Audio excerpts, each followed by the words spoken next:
Assalamualaikum warahmatullahi wabarakatuh. Halo semuanya, perkenalkan nama saya Delia Syawit Rahmatullah, NIM 19033013 dari Prodi Pendidikan Fisika B 2019, jurusan Fisika, Fakultas FMIPA, Universitas Negeri Padang. Nah, video ini dibuat untuk memenuhi tugas akhir dari mata kuliah pembelajaran berbasis teknologi dan bencana dengan dosen pengampu, Bapak Fakhrul Rozi, SPD MSI PhD. Baiklah, kali ini saya akan mempresentasikan materi mengenai gerak lurus dan keterkaitannya dengan bencana. Untuk itu, kita langsung simak videonya ya. Check it out! Nah, teman-teman, sebelum kita masuk pada materi gerak lurus dan keterkaitannya dengan bencana, terlebih dahulu saya bacakan kompetensi dasar ataupun KD dari materi gerak lurus ini. Nah, materi gerak lurus ini itu berada pada KD 3.4 dan 4.4, yang mana KD-nya yaitu 3.4 menganalisis besaran-besaran fisis pada gerak lurus dengan kecepatan konstan dan gerak lurus dengan percepatan konstan. Berikut penerapannya dalam kehidupan sehari-hari, misalnya keselamatan lalu lintas.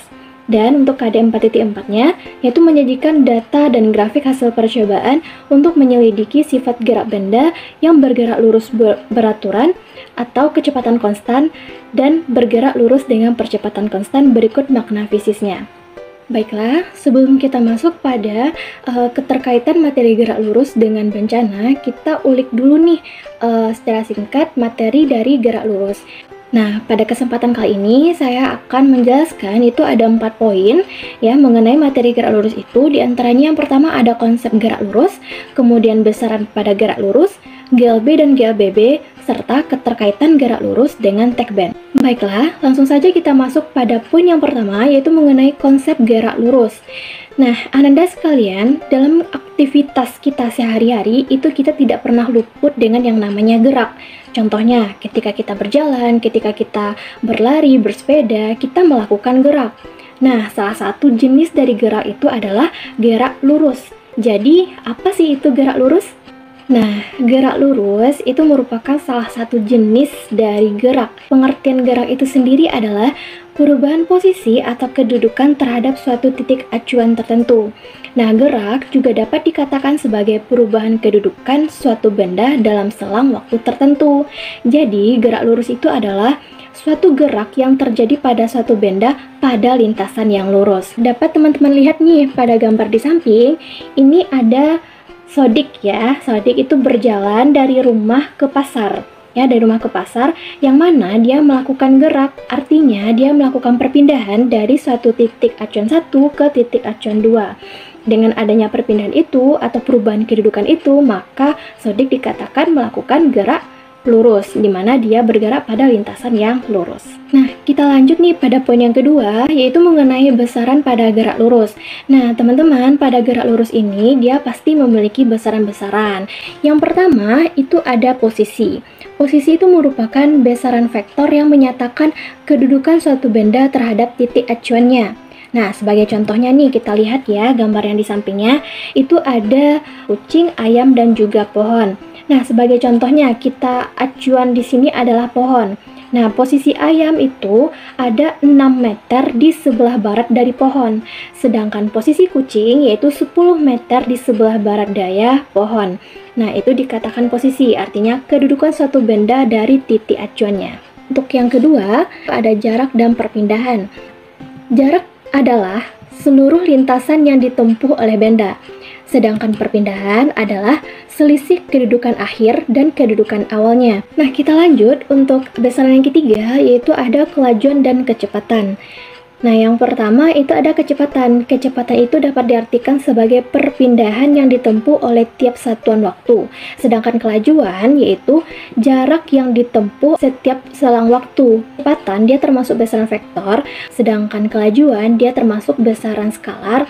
Rumusnya itu dapat Anda lihat, itu kalau kelajuan rumusnya itu adalah jarak per selang waktu. V sama dengan S per delta T. Kemudian yang kedua yaitu ada kecepatan, yang mana kecepatan itu rumusnya adalah perpindahan per selang waktunya, yang mana dapat kita lihat yaitu delta S per delta T-nya. Untuk besaran yang terakhir itu ada percepatan. Nah, percepatan itu adalah benda yang bergerak dengan kecepatan yang tidak konstan akan mengalami perubahan kecepatan dalam selang waktu tertentu. percepatan dapat disimbolkan dengan A, yang mana rumusnya itu adalah delta V per delta T atau perubahan kecepatan per selang waktunya. Oke, baiklah, kita masuk pada poin yang ketiga, yaitu mengenai GLB dan GLBB. Nah, pada gerak lurus ini dia ada dua jenis ya, ada GLB dan juga ada GLBB. Yang pertama itu GLB atau gerak lurus beraturan.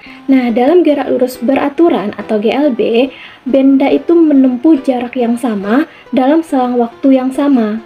Ya, artinya dia menghasilkan suatu kecepatan yang tetap. Jadi dapat diartikan nih, kalau GLB itu adalah suatu benda yang mana dia memiliki jarak yang sama pada waktu yang sama dengan kecepatan yang konstan dengan percepatannya sama dengan 0. Nah, pada GLB ini dia juga memiliki rumusnya V sama dengan S per T, yang mana V adalah kecepatan meter per sekon, S adalah jarak meter, dan T adalah waktu dalam satuan sekon. Oke, next kita langsung masuk pada jenis gerak lurus yang kedua, yaitu GLBB atau gerak lurus berubah beraturan. GLBB adalah gerak benda pada lintasan yang lurus dengan kecepatan yang berubah setiap satuan detiknya secara teratur. Jadi pada GLBB ini dia memiliki kecepatan yang berubah-ubah dengan percepatannya yang teratur atau tetap. Pada GLBB ini dia memiliki dua, itu ada GLBB dipercepat dan juga GLBB diperlambat. Nah, untuk GLBB itu pasti memiliki rumus ya. Ada 3 rumusan dari GLBB. Itu diantaranya pertama ada VT sama dengan V0 plus minus AT. Yang kedua ada S sama dengan V0T plus minus setengah AT kuadrat. Dan juga VT kuadrat sama dengan V0 kuadrat plus minus 2AS. Nah, plus minus ini menandakan adanya perlambatan dan juga percepatan. Jika tandanya minus artinya benda melakukan perlambatan. Sedangkan tandanya plus artinya benda melakukan percepatan. Oke, baiklah, kita masuk pada poin yang keempat nih, poin yang terakhir, yaitu mengenai keterkaitan gerak lurus dengan tag band. Mari kita simak sama-sama. Nah, dapat dilihat ya, gambar di samping itu merupakan gambar banjir bandang.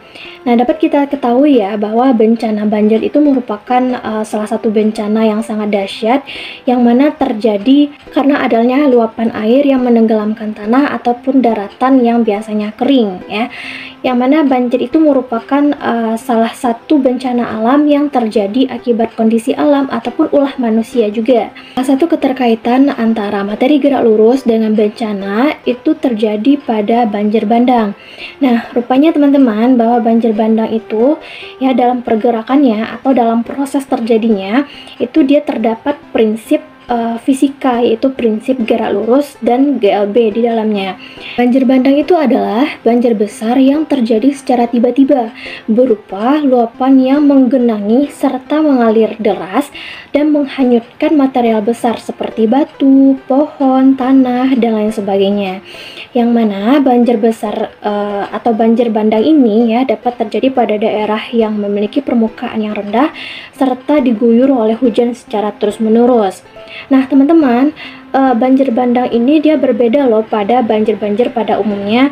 Karena pada banjir bandang ini dia tidak hanya mengaliri air saja, tapi dia juga menghanyutkan material-material besar lainnya. Banjir bandang rupanya dapat terjadi akibat kurangnya daerah resapan air yang disertai curah hujan yang tinggi, sehingga air permukaan itu mengalir deras yang dapat membawa material-material tanah serta material lainnya. Nah, terjadinya banjir bandang ini disebabkan oleh penjenuhan air terhadap tanah yang berlangsung secara cepat dan tidak dapat diserap kembali. Nah, air itu nanti akan menggenang dan akan berkumpul pada daerah-daerah dengan permukaan yang rendah dan mengalir cepat ke daerah yang lebih rendah. Nah, aliran air yang sangat deras itu akan membawa atau menghanyutkan benda-benda yang ada di sekitarnya, sehingga bersifat merusak. Teman-teman, pergerakan pada banjir bandang ini terjadi secara gerak lurus, yang mana adanya gerakan air yang turun ataupun yang mengalir secara cepat ataupun teratur dengan kecepatan yang konstan pada daratan ya. Ada gambar di samping itu ada ilustrasi ya sebuah daerah atau permukiman yang dilanda banjir bandang, yang mana di sini ini kecepatannya V-nya itu adalah konstan. Artinya pergerakan dari air pada banjir bandang itu dia bersifat konstan atau tetap. Oleh karena itu, pergerakan pada banjir bandang atau aliran air pada banjir bandang itu dia berkaitan dengan konsep atau prinsip fisika, yaitu mengenai gerak lurus, terutama mengenai gerak lurus beraturan. Teman-teman, pada banjir bandang ini itu pasti memiliki dampak ya. Di antaranya itu pasti yang pertama itu merusak fasilitas umum, kemudian dapat merusak rumah dan bangunan, kemudian merusak jaringan listrik, serta wabah penyakit dan bisa menelan korban jiwa. Teman-teman, rupanya beberapa negara ini sudah menciptakan suatu teknologi untuk mencegah banjir bandang ya. Dapat teman-teman lihat pada gambar di samping, ini ada teknologi yang dapat mengupayakan supaya tidak terjadinya banjir ataupun banjir bandang.